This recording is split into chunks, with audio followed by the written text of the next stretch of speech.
Welcome to In the Loop podcast. I am your host, Jordan Jo Hollabaugh, and I love all things breakaway roping. Welcome back to our third annual 15 Days of Breakaway Roping series. In this series, we talk all things breakaway roping for 15 straight days, y'all. We interview the top 15 in the world that are making the national finals rodeo. We start from number 15 and we go all the way to number 1. We talk all things breakaway roping, rodeo strategy, horses, ropes, you name it, we talk about it. And one thing I love about this year is these girls have evolved. It's raw, it's real, it's uncut, and we are just so thankful to be able to do this. I want to give a huge shout out to all of our partners who make this happen, and to every one of you who is listening. Thank you for listening. If these episodes make a difference, please go and share it with your friends. Help us grow. Y'all, we're able to be here because of our listeners, because of our fans and supporters. And again, I just want you to know, thank you so much. I love doing this. I love podcasting, and I can't hold back any longer. So let's roll right into it. 15 Days of Breakaway, third annual. Here we go. Let's talk some breakaway roping.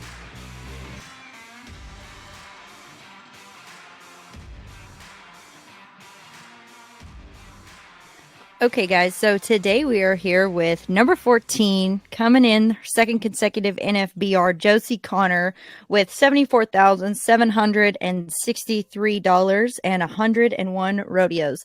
Josie, thanks for coming to the show this year. Thank you for having me again. It's so exciting. We talked a little bit all series about this, but I'm pumped. I love to talk to y'all, but it's pretty cool to see that this is our third consecutive year doing the 15 Days of Breakaway, and just to see how everybody's evolved, the new faces, the returning faces, all the things. So talk about what it's like to get your second consecutive back number under your belt after the 2023 year. Oh man, it's just such a cool accomplishment because there are so many talented breakaway ropers that don't have one back number. And so I just think that it's a really cool thing, and that I've worked my whole life to, be an accomplished roper, and then this opportunity arose for us, and so I'm glad that I'm taking advantage of it, and I just think that it's only up from here for the breakaway ropers, and so hopefully I continue to be a part of it. It is, and I think everybody is so excited about the future, but yet we have to remain in the present and know all the good things that have come from everything that's going on, and just stay present with what we've got going on now too. I think that's really important. So talk a little bit about your year this year, 2023. You went to 101 rodeos, which that is a lot of rodeos until you're out there doing it and you're like, holy cow, I didn't realize I had been to 101 rodeos. I know you had to kind of battle it out towards the end of the year. You fought hard and you clinched your spot, kept it tough. So talk about what that was like this year, rodeoing, and the differences from this year to last year. Yes, ma'am.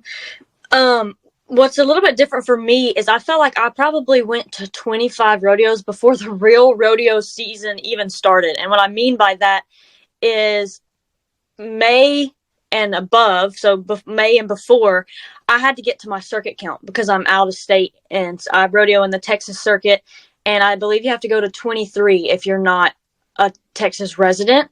And so this will be my last year actually having to do that, because this will be my third full year in the Texas circuit, and then I'll be able to have a in-state resident count. So that'll be good. But I felt like I went to so many rodeos before anything even really good started. I'm not talking about Houston or San Antonio, because obviously those don't count for our circuit. But I went to a lot of smaller circuit rodeos before I even left to go north. And so, that was kind of a downside to being out of state circuit rodeoing. But man, this year was really fun.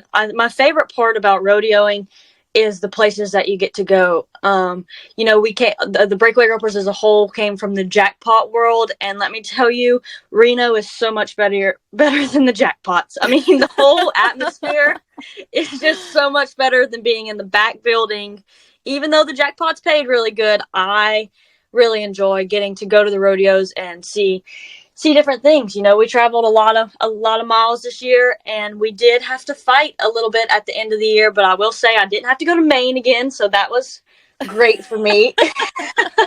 You've only been there once, and that was good enough for you. Yeah, huh? I hope that's the only time I ever have to go. Great experience. Loved the lobster, but that was fine. Oh. But yeah, I mean, as a whole, my rodeo season, I still have never felt like I've got the huge, big roll. Like some people just get on a roll out there. Kelsey Chase will win 20 something thousand in a span of 5 days. And I'm like, that's what I want. And, but Yeah. I won consistently. I felt like I won $3,000 every week until about the last week of the year. I had a over $10,000 week. And then I just, well, it wasn't the last week. It was the week at Albuquerque, Abilene, and Pendleton. But I quit rodeoing after that. I was like, I'm going home. But You were ready to yes. go to Iowa, Louisiana for sure. Like, I feel like I'm okay and I don't have to go to Maine. I'm just going to go home. I'm just going home. I know. Yeah. And I think that that's the toughest part of the year. It's like it's like there's so much anticipation going into each season of rodeo, right? Okay, you start out in the winter and you're like fresh and excited, Fort Worth, San Antonio, Houston. Hopefully we get a rope at San Angelo this year. So like you're all excited about all the things that are going on.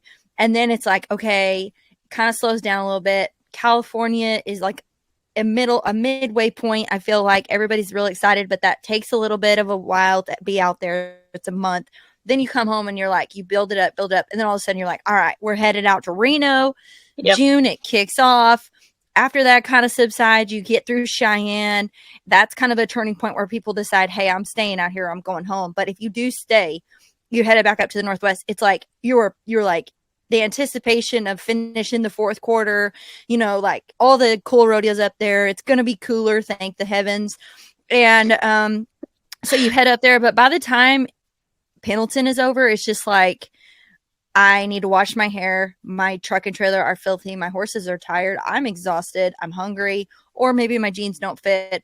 And I'm ready to go home. I mean, it's just it's funny how the seasons change through the rodeo season.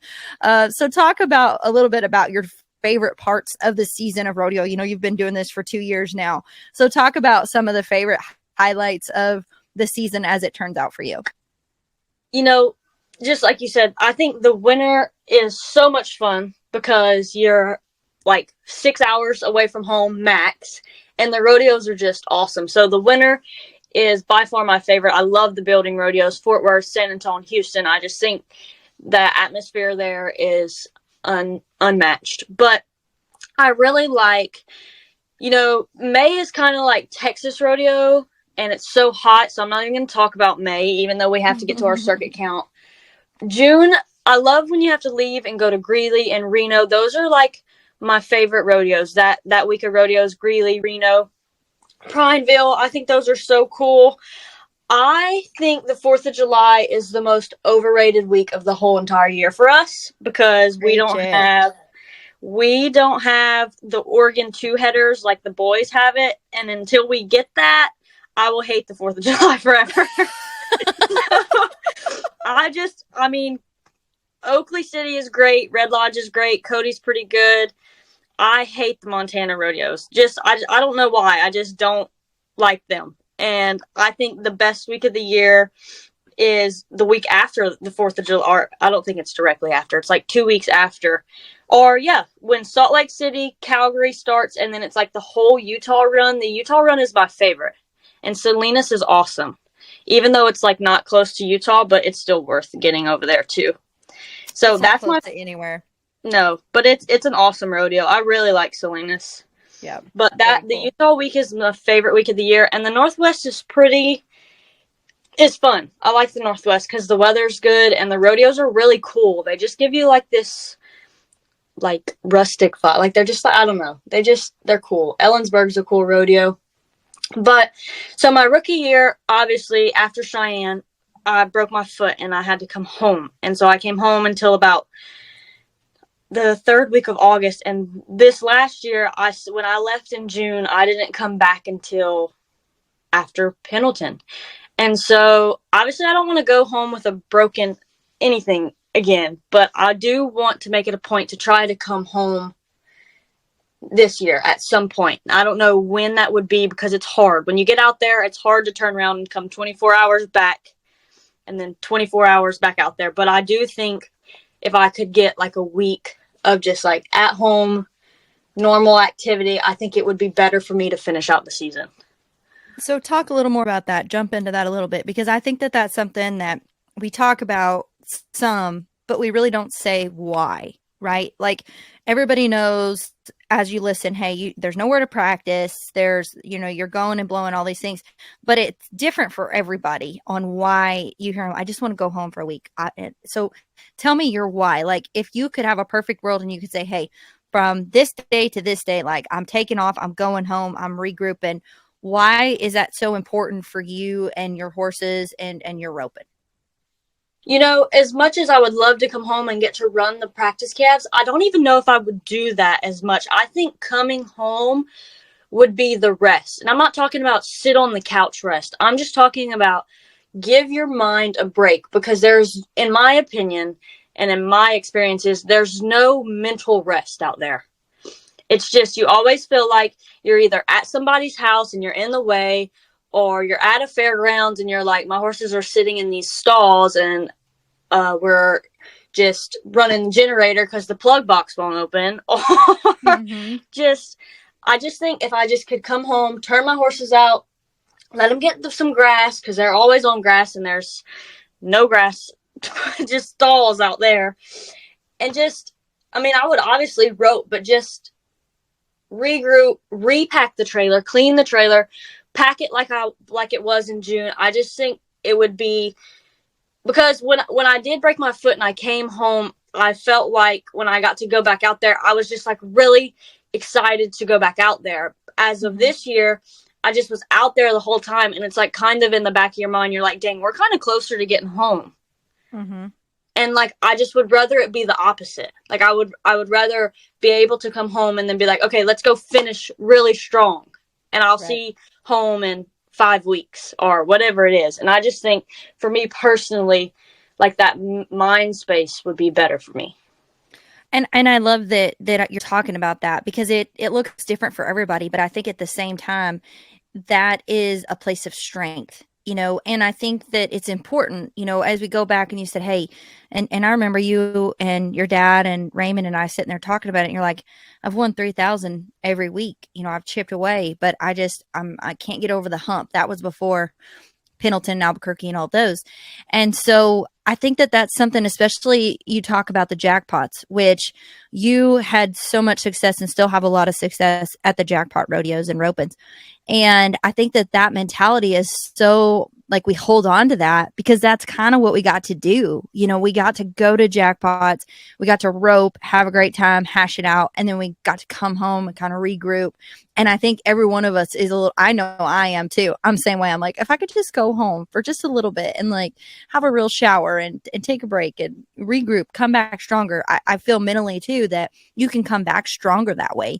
And I think that if that opportunity is there, it's there. But also sometimes I think you have to make it. I think, like you said, you got to make that choice. And you guys kind of did that a little bit this year. You took 10 days after Spanish Fork. You guys kind of went home and did a little bit of regrouping. I know it's not ever long enough because you're like, oh man, we just got here. We're turning around and we're leaving.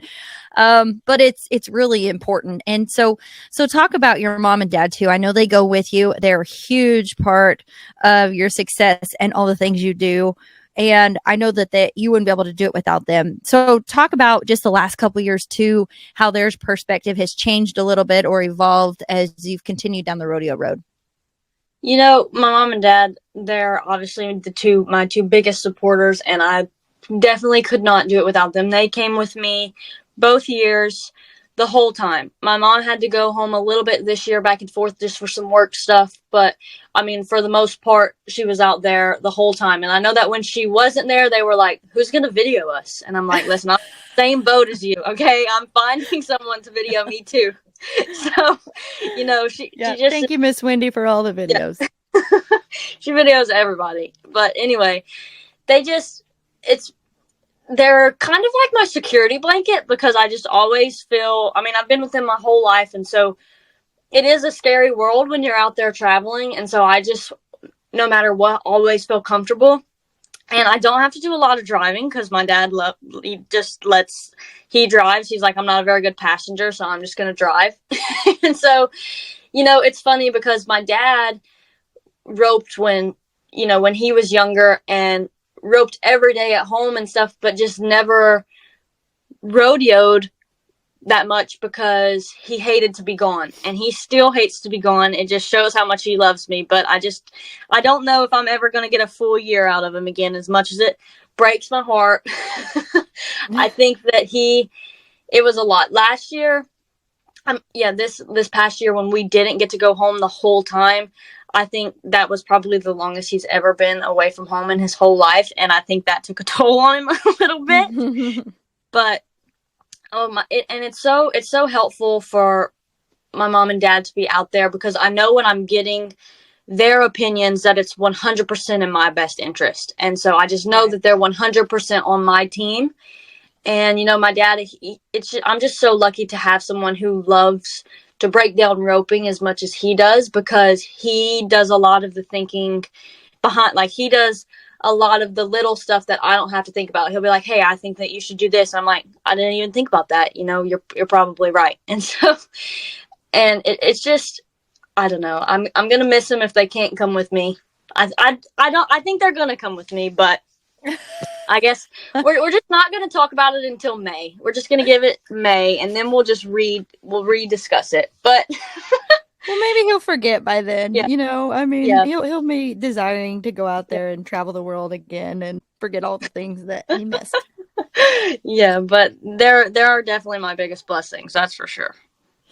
So let's dig a little bit into, you had a $3,000 weeks throughout the year. You chipped away, were consistent. And then the last week, Pendleton, Albuquerque, Abilene, you stepped it up. You said you had a $10,000 week. So what do you think changed all year to then? Was it your cattle? Was it something you did different mentally, physically? What changed there and helped you kind of secure that second back number? I think the $3,000 weeks for me came from, I think my whole life I've been a really consistent roper. I think that's why I had so much success at the jackpots, because we were running probably minimum of 12 calves a weekend, and most of the time I would get them all captured clean, and I think that's where my success came from. And it's different out there. If you're a consistent roper, what would happen is, even though you're a consistent roper, everybody's going to make mistakes. So I would make a good run and I would be not winning first, middle of the pack, about 3 rodeos, and then something would happen and I would get the barrier, or maybe I would miss, or on good and bad chances. And so that's where my $3,000 weeks came from. I just would place along, and then something would happen and I wouldn't get the big lick, as I guess you could say. Mm-hmm. And I don't really know why that is. So I think I don't really know why that is, but as far as Albuquerque and Abilene go, I think Albuquerque and Abilene were both building rodeos, and I think that I had, obviously you have to draw calves, and everybody goes through spurts where they get good ones or where they don't, so I'm not even going to touch on that because I feel like it evens out throughout the year. But I did have really good calves at Abilene and Albuquerque, and they were shorter 3-foot under buildings, and at the end of the year, that's where I felt Tonka was better. I feel that's where he's always been better, because that's where kind of what the jackpot setups were, as opposed to big outdoor arenas. And so I just had really good luck over there. I was in the first perf, had a first run on, I think the calves only had 2 runs at Albuquerque, and blew the barrier out, was 1-9. The barrier I've had that exact barrier break. So, it just stayed tied. And, that's the people who were winning first a lot. That's what it looks like. You're like, dang, they probably could have broke the barrier.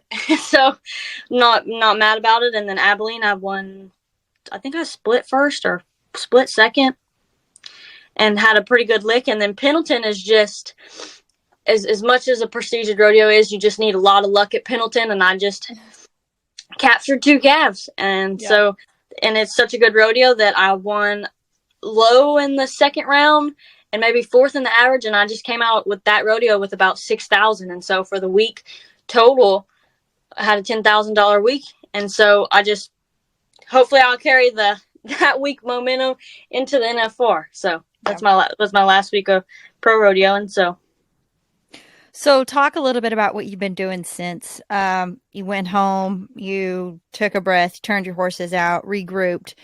What has it looked like since then as far as your roping and preparing, getting ready for the NFR? You know, we've just been spending a lot of time out in the arena.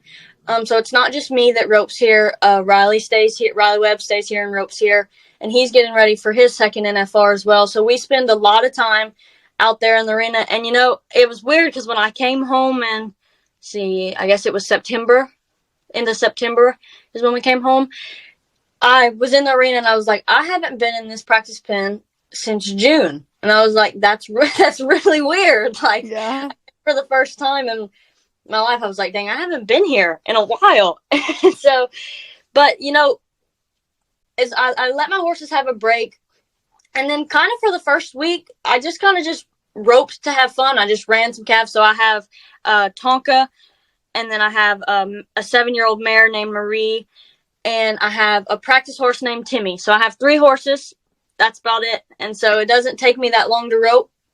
We just been out there riding them around, roping. And so in October, even though we were home, I did have to go to the circuit finals. It didn't just completely stop. And then we had the Oklahoma's Richest and something else in October, but I can't remember. So Lubbock. Yep, Lubbock. And then we had the WPRA finals. I didn't get to go. My cousin, who's been like my sister, basically lived here my whole life, had her first baby. So I stayed home and got to do that. So as much as I've been roping and stuff, I've been getting to do family things. And, I think that's one thing I miss a lot on the road is just getting to do everyday things. Mm-hmm. But as far as preparing for the NFR, I would say right now I transitioned more from just roping from yesterday on. I'm really just trying to prepare Tonka and Marie like I was going to ride them at the NFR. I'm not sure what I'm riding, but I'm preparing both of them as that's what I'm riding for sure. So, and then I have my practice horse and I ride him last. So I ride Marie and then I ride Tonka and work them, do whatever I think they need, score, if it's tracking, whatever it is. And then I finish off the day getting about 10 runs on my practice horse, trying to get an NFR feel, right behind them, rope the neck as fast as possible, and end my day working on me. And so, what is it, like 3 weeks until the NFR? Yep, probably about that. So it's getting closer and just trying to get prepared. Well, and I want to touch a little bit on the Oklahoma's Richest. You talked about going to that jackpot. You actually roped a 10-head match there against Martha Angeloni. And I thought it was really cool that, well, first and foremost, Chris Neal and CN Productions for bringing the ladies, giving them an opportunity to match every year at Oklahoma's Richest, I think is awesome. Bringing that back, and not just the men's match, but the women's match as well, and highlighting those athletes, I think is super cool. But you guys had a 10-head match this year. And so was that anything similar? Did you go into that match similar to like an NFR strategy? You're going to rope 10 head, you're going to score. I mean, was it similar, or did you take that as a complete different approach since it was more of a jackpot and you roped all 10 right there? Well, I've had the opportunity to rope the last 3 matches at the Oklahoma's Richest. And so going into this third one, I was just really comfortable. And as much as it is a 10-head format similar to the NFR, I don't really compare the match ropings to the NFR. Because in the NFR, you're roping each round pays, and it's just a little like... In a match roping, I really should take this more to my NFR. In a match roping, I don't feel like you're roping against a person. I feel like you are doing your best to do you, and then it's their job to do them. And if they don't, that's where the winner comes from, in my opinion.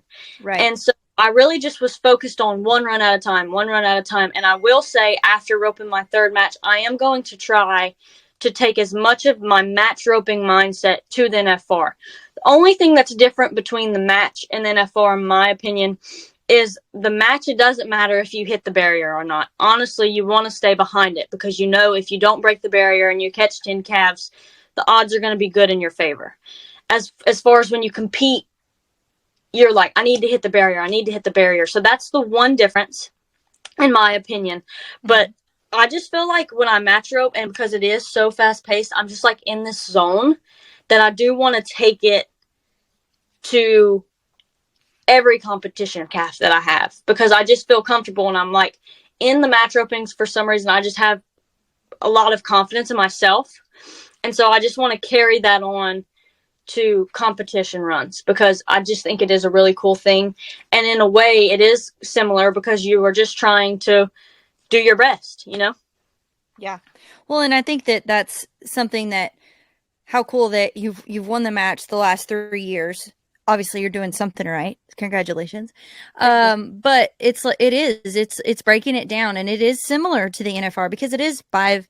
Y'all wrote 5 and 5, and so it's not 10, but it's a similar principle. And so I think that that's really cool and a really nice, neat takeaway for me is like, hey, this isn't that much different for you than it is rope in the NFR. And I think a lot of these young ladies or women that are watching can learn something from watching these matches, kind of watching the strategies that go into it and putting yourself in those kind of situations, because they're not much different than when you back in the box at the NFR right now for the breakaway ropers. So I just wanted to highlight that a little bit because I think there's a lot of similarities, and pretty neat that we get to do that. Yes, ma'am. When you asked when going into it, if I was comparing it to the NFR, I was not. And, after the fact, when I realized all that, I'm like, hey, this really is, like you said, similar. Because Yep. I think you can tell when I match rope that you're like, she's not gonna beat herself. And I wish that I just want to carry that aspect into all the other competition runs, because I just feel like if I just wouldn't beat myself, I would be a lot better off. Yeah. So, Well, I mean, there you go. Add it to your playbook. You're already one step ahead, so you've already got it there. Just ignite it. But let's talk a little bit about your roping partner. I don't want to give him too much press because I think he already gets enough press as it is. But Riley Webb, he's a key part to what you guys do every day. You and him date, and I think it's a pretty cool team, not just because you date, but also because you guys are like best friends. You're everywhere.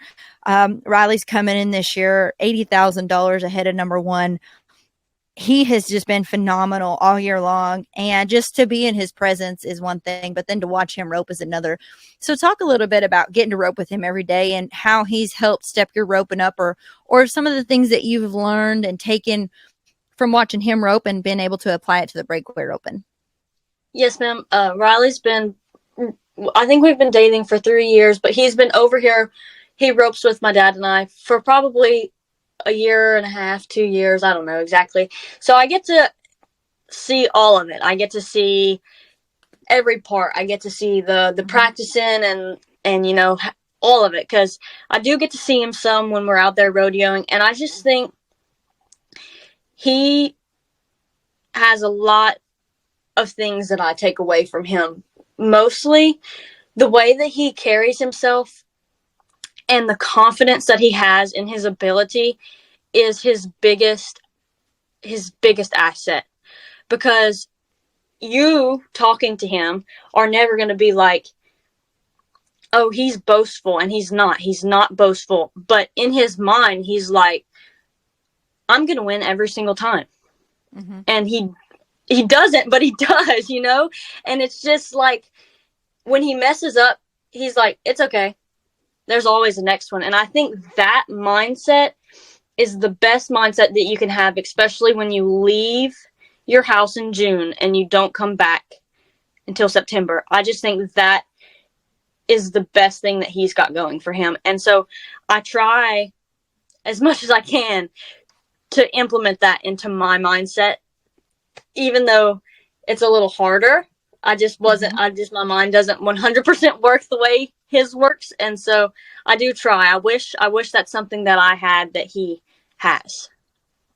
Well, and I think that I agree with you completely. And I think that that's a mindset that a lot of men have. My husband has that same mindset. And it just doesn't make sense to them a lot of the times what goes through our mind. And I think God did that as a funny joke. And so it's it's funny because they take things so differently, and it's like, I see what you're doing, and I hear you, and I'm not going to do it. No. Yeah. Yes, I know. Uh, he's had an incredible season. You know, it's funny. We'll just be like doing whatever, something normal, and I'll be like, "You do know you're making history, like right this moment," and he just smiles.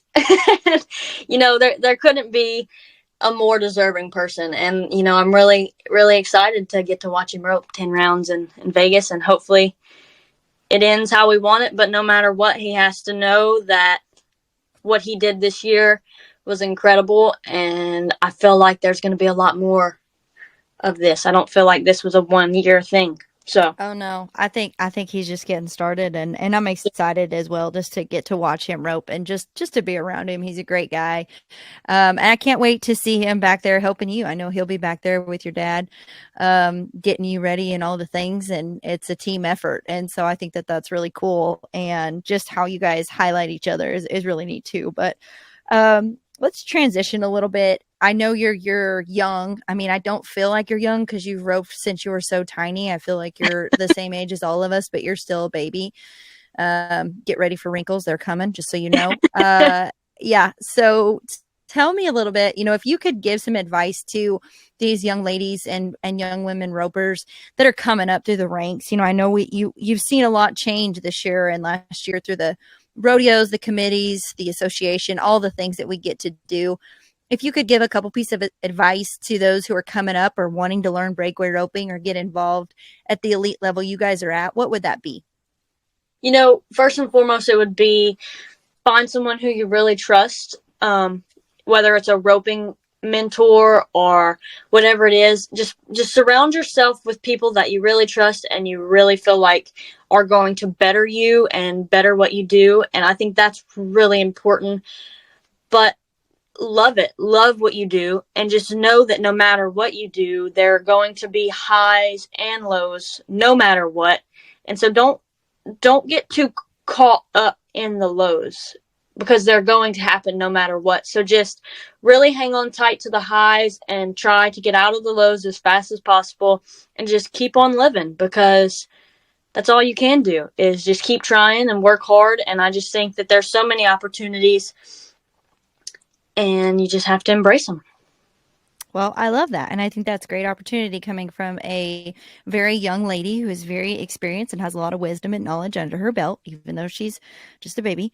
So, no, I think that that's great. Let's transition just a little bit into the Pro Fantasy Rodeo. We just got done talking about Riley. I feel like here we are talking about him again. He is on the front cover of the Pro Fantasy Rodeo magazine.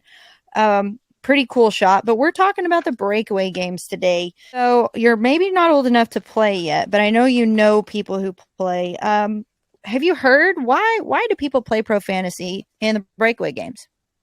I think a lot of people just like to gamble and feel involved, and I think Pro Fantasy has completely taken advantage of that, and I think that's awesome, and it brings more attention to rodeo in general, and I think it's a fun thing because people want to be involved.